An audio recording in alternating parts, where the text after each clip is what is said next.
இந்திய மக்கள் கட்சி தமிழக மக்கள் பண்பாட்டு கழகத்தினுடைய தோழர்களுக்கு நன்றி. தோழர்கள் தேவதாஸ், தோழர்கள் ஆரோ ஸ்ரீபத்நாத் அவர்களுக்கு என்னுடைய தமிழக மக்கள் முன்னணியின் சார்பாக வீர வணக்கத்தை தெரிவித்துக் கொண்டு, தோழர்களை பற்றி ஏராளமான செய்திகளை நீண்ட காலமாக உடன் பயணித்த தோழர்கள் செய்திகளை முன்வைத்திருக்கிறார்கள். தொடர்ச்சியாக ஒரு 12 ஆண்டுகளுக்கு மேலாக ஒருவர் ஸ்ரீபத்நாத் அவர்களோடும், ஒரு 6-7 ஆண்டுகளாக தோழர் தேவதாஸ் அவர்களோடும் சாதி ஒழிப்பு போராட்டக்காரர்கள் தமிழ் தேச விடுதலை இயக்க களங்களிலும் பல்வேறு களங்களில் நாம் தோழர்களோடு இணைந்து பயணித்திருக்கிறோம்.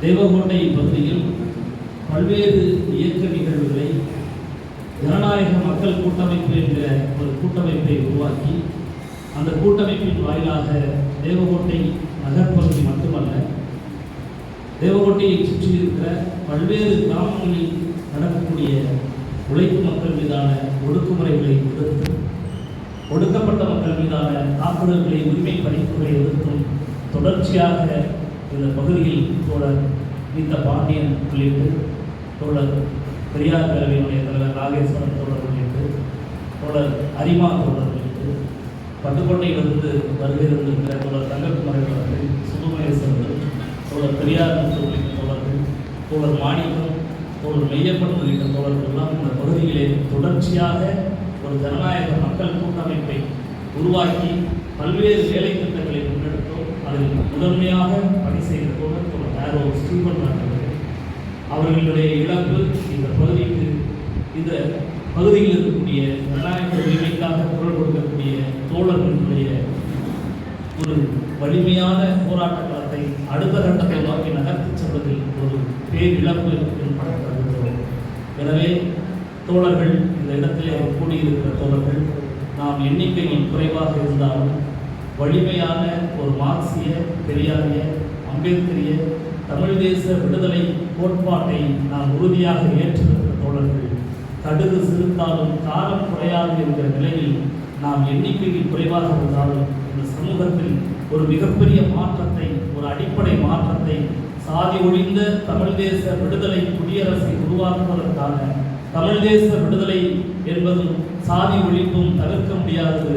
எனவே தேசிய விடுதலை, சாதி ஒழிப்பு என்கிற ஒற்றை முழக்கத்தோடு நாம் அடுத்த கட்டத்தை நோக்கி நகர்வோம் என்பதை இந்த நாளில், தோழர்களினுடைய நினைவேந்தல் நாளில், படத்தரப்பு நாளில் நாம் சூடுரைப்போம் என்று கூறி, இன்றைய நாளில் இந்த பகுதியில் தொடர்ச்சியாக இயற்கை வள கொள்ளை நடந்து கொண்டிருக்கிறது. அதுவும் சாதிய அதிகாரத்தின் பெயரில், நாடு என்கிற கட்டமைப்பின் பெயரில் நடந்து கொண்டிருக்கிறது.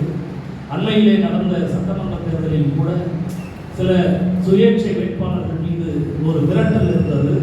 நீங்களெல்லாம் தாவேகா கட்சிக்கு வாக்கு சேகரிக்க வேண்டும் என்கிற ஒரு மிரட்டல் நடந்தது.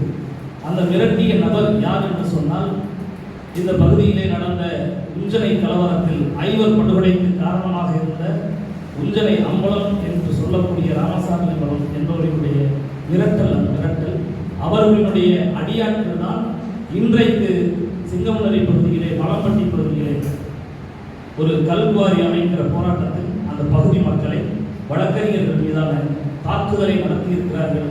அவர்கள்தான் சருகணிக்கு அருகிலே இதயா கல்லூரிக்கு பின்புறம் பகுதியில் இருந்த காவல்குவாரியை எதிர்த்த போராட்டத்தில் எங்கள் மீதும் தோழர்கள் மீதும் தாக்குதலை நடத்தியவர்கள்.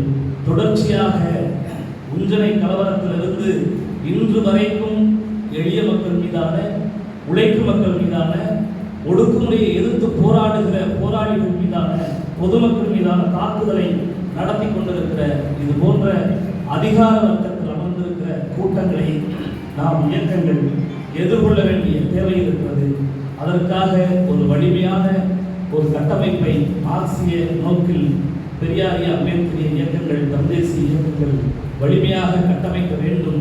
இந்த பகுதி, தேவகோட்டை பகுதி, கடந்த காலங்களில் ஒரு நக்சல்பாரி இயக்கங்களினுடைய வலிமை தொடர்ச்சியாக, பெரியாரிய இயக்கங்களினுடைய வலிமையான தொடர்ச்சியாக இது அடுத்த கட்டம் இன்னும் மக்களினுடைய உரிமை போராட்டங்களை வலிமையாக முன்னெடுக்கக்கூடிய பகுதியாக மாற்றி அமைக்கப்பட வேண்டும். தோழர் ஆவுடையார் கோவிலிலிருந்து பழனி தோழர் வந்திருக்கிறார்கள். 2 நாட்களுக்கு முன்னதாக அங்கு 2 தோழர்கள் சகோதரர்களுடைய நினைவு நாள் நிகழ்வு நடந்தது. அது அந்த பகுதியில் இருக்கக்கூடிய மீசல் பொன்பேத்தி ஆவுடையார் கோவிலில் இருக்கக்கூடிய ஒரு மிகப்பெரிய சாதிய ஆதிக்கங்களின் தொடர்ச்சியாக 2 தோழர்களை இழந்திருக்கிறார்கள்.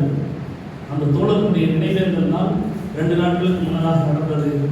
அந்த படுகொலைக்கு காரணமானவர்களுடைய தொடர்ச்சி தான் இன்றைக்கு மலப்பட்டியிலே தாக்குதல் நடத்தியிருக்கிறார்கள்.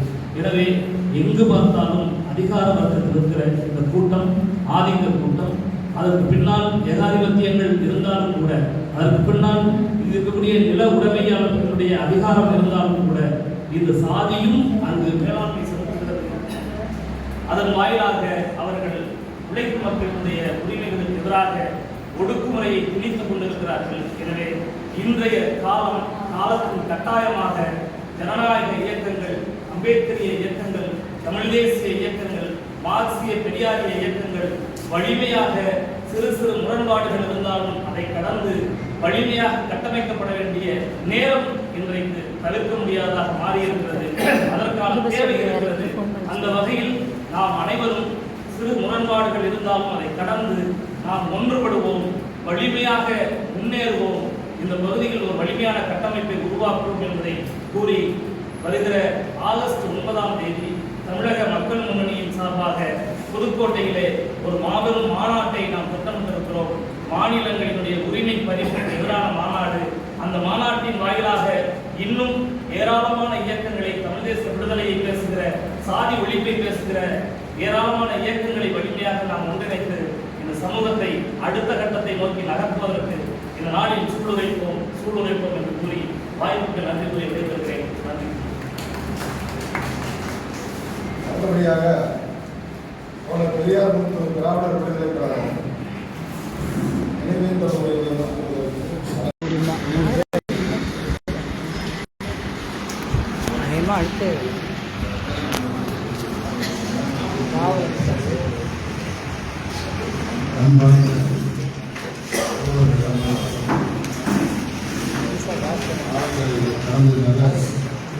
அடுத்து முடிச்சுவேன். தமிழக மக்கள் முன்னணி, ஐநெறி மக்கள் கட்சி, தமிழக மக்கள் பண்பாட்டு கழகம் இணைந்து நம்முடைய தோழர்களுக்கு தீபன் தாஸ் அவருடைய முதலாம் ஆண்டு நினைவு நாள் நிகழ்ச்சியில் தேவதாஸ் அவர்களுக்கு படத்தை திறந்து வைத்து ஒரு நினைவூட்டுகின்ற நிகழ்ச்சியாக இந்த நிகழ்ச்சி நடைபெற்று கொண்டிருக்கிறது. இந்த நிகழ்ச்சியின் வாயிலாக பொதுவாக அதாவது எல்லாருடைய மரணமும் இது போன்ற நிகழ்ச்சியின் மூலமாக நம்ம முன்னெடுக்க பழக்கம் என்பது இல்லை. அதனால ஒரு மனிதனுடைய இறப்பு என்பது யாரும் தவிர்க்க முடியாது, ஒரு குண்டு விழாவாக நடக்கும்.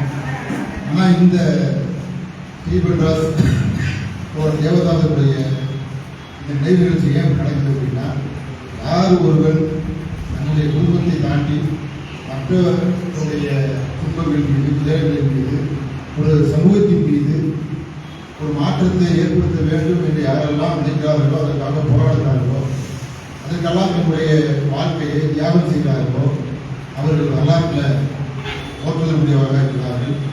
ஆசான்கள் சொல்வார்கள், ஒரு சாதாரண மனிதனுடைய உயிர் என்பது ஒரு பறவையினுடைய சிறகை போன்றது, ஆனால் போராளிகளுடைய உயிர் என்பது மலையை விட கனமானது என்று சொல்வார்கள். அந்த வகையில் 2 உயிர்களுமே மலையை விட கனமான உயிராக அவர்கள் நம்மோடு செயல்பட்டு தோழர்களுக்கு சொன்னதை போல ஏராளமான மக்கள் அவருடைய போராட்டங்களில் ஏராளமான குடும்பத்தினுடைய நம்பிக்கையோடு செயல்படுகிறார்கள். அந்த வகையில் தான் நம்ம இந்த நிகழ்ச்சியை ஏற்பாடு செய்து அதை நினைவுபடுத்தி அடுத்த தலைமுறைக்கு கொண்டு போகிறோம். இந்த ஒரே ஒரு செய்தி, நம்ம அரசு நிறைய பேச முடியாத காலங்கள் நேரங்கள் இல்லை, ஆனால் பேசப்பட வேண்டிய செய்திகள் நிறையா இருக்குது.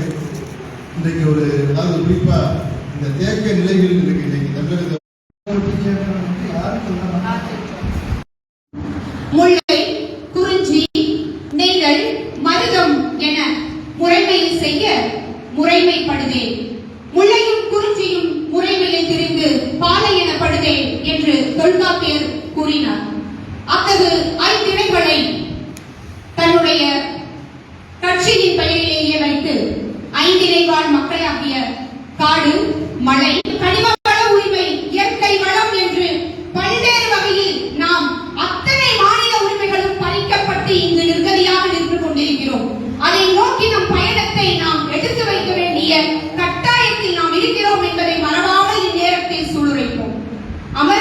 கொண்டிருக்கக்கூடிய தோழர்கள் இருவரினுடைய இணையவர்களை நான் இங்கே தொடர்ந்து பார்த்துக் கொண்டும் அவர்கள் பயணத்திற்கு துணை நின்றிருக்கக்கூடிய இணையர் இருவருக்கும் எப்படிப்பட்ட இழப்பு என்பது இங்கு சொல்லத்தகாது. அப்படிப்பட்ட இழப்பு அவர்கள் ஒன்றை தான் நான் சிந்தித்தேன் இருவரையும் பற்றி.